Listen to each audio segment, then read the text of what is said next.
Retrouvez Business 365 avec Groupe Pasteur Mutualité, assureur engagé en faveur du sport santé.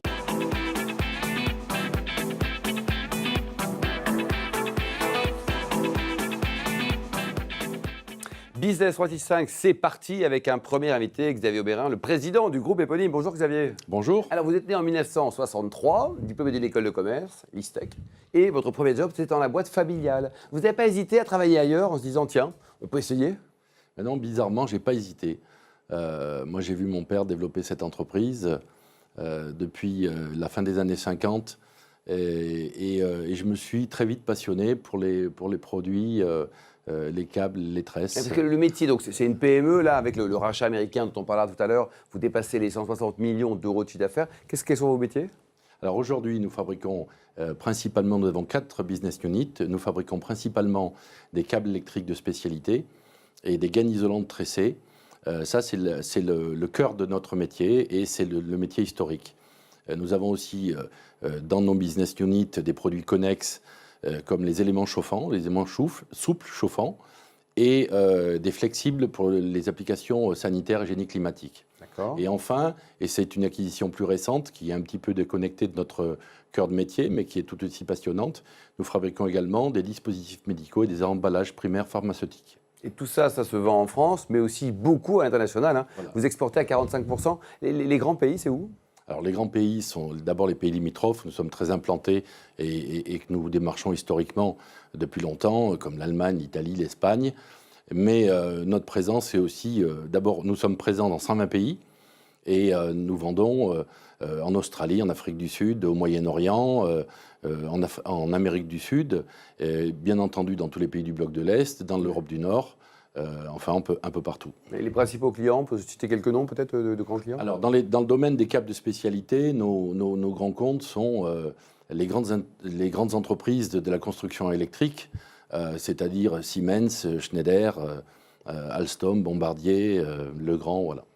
Le capital, vous êtes coté? Surtout pas. Pourquoi surtout pas? Surtout pas Vous parce aurez un que... bout du capital, vous récupérez plein d'argent, c'est super, non? Oui, c'est vrai, ça c'est le mirage. Quand on nous a proposé à plusieurs reprises d'aller au second marché ou d'être coté en bourse, moi j'ai formellement refusé, d'abord parce que... Vous avez hésité ou pas? Non, même pas. D'accord. Même pas. D'abord parce que les entreprises qui vont sur la bourse ont besoin de financement et nous, on était relativement autonomes en financement. On a pu financer nos projets, nos investissements quasi en autofinancement. Et puis, deuxièmement, on voulait conserver le capital de l'entreprise au sein de la famille. Donc là, c'est 100% familial. Voilà, c'est plus facile à gérer. Voilà. Ouais. Au total, vous avez combien d'usines en France? 8? Alors, on a 6 usines en France et 3 usines à l'étranger. Elles sont où en France? Toutes nos usines françaises sont dans la grande région Auvergne-Rhône-Alpes. Et notre siège est à Ambert, dans le Puy-de-Dôme, dans une petite ville de moyenne montagne, qui est située au cœur du Livret de Forez. Et au total, vous avez 900 collaborateurs, dont 600 en France, c'est ça? Voilà, 900 collaborateurs, 600 en France. Et nos 3 usines à l'étranger sont en Tunisie, à Monastir, en Espagne, près de Riron, et puis aux États-Unis, puisque c'est une acquisition récente, à Meriden, dans le Connecticut. Vous avez envie de pousser un petit coup de gueule, hein, parce que j'ai l'impression que les entreprises industrielles en France ont du mal à s'épanouir. On met des freins un peu partout. C'est très clair. L'URSSAF, le travail, le fiscal, tout ça. Oui, c'est très clair. De toute façon, il suffit de regarder l'emploi industriel en France depuis 30 ans. Il n'a fait que diminuer.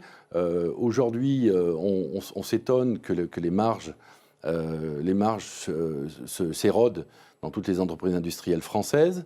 On s'étonne que les recettes fiscales baissent alors que les taux d'imposition n'ont jamais été aussi hauts et sont les plus hauts en Europe. Et aujourd'hui, effectivement, mon coup de gueule, c'est de dire... on savait déjà que le secteur public et le secteur privé, il y avait un fossé entre les deux. Aujourd'hui, il est abyssal. Mais bien pire, aujourd'hui, le secteur public freine le secteur privé. C'est-à-dire que les entrepreneurs consacrent, en France, les patrons de PME en particulier, consacrent la moitié de leur temps à régler des problèmes qui n'ont rien à voir avec l'innovation, avec la création d'emplois, avec l'investissement, avec la conquête de nouveaux marchés. Alors forcément, nos concurrents allemands, américains et anglo-saxons en général je ne dirais pas plus, ils ne sont pas plus innovants pour autant. On les embête moins en tout cas. Voilà. Ouais. Mais ça veut dire que si on simplifie les choses, vous dites peut-être que de 600 collaborateurs en France, on pourrait naturellement en avoir 10% de plus. Bah, facilement. Ouais. Moi, je veux dire, j'ai choisi ce métier pour créer des produits nouveaux, pour investir, pour créer de la richesse et pour faire mon métier d'entrepreneur. Et j'ai passé une trop grande partie de mon temps à régler des problèmes administratifs et des problèmes de réglementation. Voilà, donc... C'est QFD, quoi. États-Unis, donc c'est la nouveauté, on va dire, ça y est, un rachat stratégique. C'est un magnifique marché sur lequel nous lorgnions depuis une vingtaine d'années, mais on tourne autour du marché États-Unis sans trouver la porte. Et là, on a trouvé une porte, c'est-à-dire par le biais d'une acquisition d'une petite structure dans le Connecticut, qui est 7 millions de dollars de chiffre d'affaires. voilà, c'est ça. On est exactement dans notre cœur de métier, c'est-à-dire cette société vend des câbles de spécialité, en particulier avec des isolants en fluoropolymère et en thermoplastique de haute performance. Et elle fabrique et elle vend aussi des câbles et des éléments chauffants. Donc c'est le début d'une belle aventure, on va dire, quoi. Voilà, Hein. c'est le début d'une belle aventure. Moi, je pense qu'on peut pénétrer ce marché dans des proportions bien supérieures. Et en tout cas, tous nos efforts seront Tourner vers ça, quoi, concentrés. Voilà, seront concentrés. Parle un peu de sport, parce que vous adorez le sport, Xavier. J'aime bien. Ça se voit pas, mais Si, ça se voit. j'adore. Vous avez fait du canoë-kayak en eau vive, il faut le dire, non? Oui, mais je vous ai dit ça effectivement hier. Alors là, c'est plutôt les Jeux d'Art, dont vous êtes sponsor et partenaire depuis 2003 de Clermont. Et qu'est-ce qui vous a motivé à investir dans le rugby? Alors, d'abord, moi, je suis un supporter de l'ASM depuis les années 70. Moi, j'ai fait mes études au lycée Godefroy de Bouillon. Alors ça va parler peut-être aux Auvergnats ou aux Clermontois, un peu moins aux autres.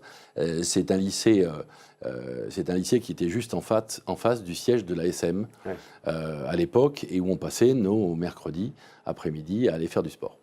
Et puis, le dimanche, on allait voir l'ASM jouer au stade Marcel Michelin, qui n'était pas le stade qu'on connaît aujourd'hui à l'époque.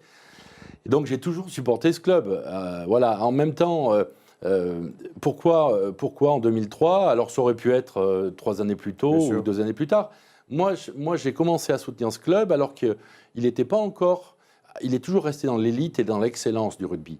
Mais il n'était pas encore sur la planète, on va dire... Les stars, quoi. Voilà, il ne faisait pas partie des grandes stars. René Fontes n'était pas encore arrivé à la présidence. Moi je soutiens ce club parce que, d'abord, ce sport-là porte des valeurs qui me sont très chères et qui sont des valeurs, finalement, qu'on retrouve au sein de l'entreprise. En tout cas, que je cultive et que j'essaye d'appliquer au quotidien. Ça, c'est une chose. Et puis, le club clermontois, c'est un peu Cocorico l'Auvergne, quoi. Voilà, c'est Clermont, le Puy-de-Dôme, et l'Auvergne, c'est une région. Pour terminer, Xavier, cette année, vous les voyez comment en top 14 et en Coupe d'Europe, Clermont? Alors champion. J'aurais tendance à confondre les objectifs et les pronostics, Ah oui. mais moi, je les vois champions d'Europe et champions de France. Merci beaucoup. Voilà, on rendez-vous dans quelques mois. C'était Xavier Mérin, le patron du groupe Mérin. On marque une petite pause et on se retrouve pour les clés de la réussite entre une entreprise et un sportif.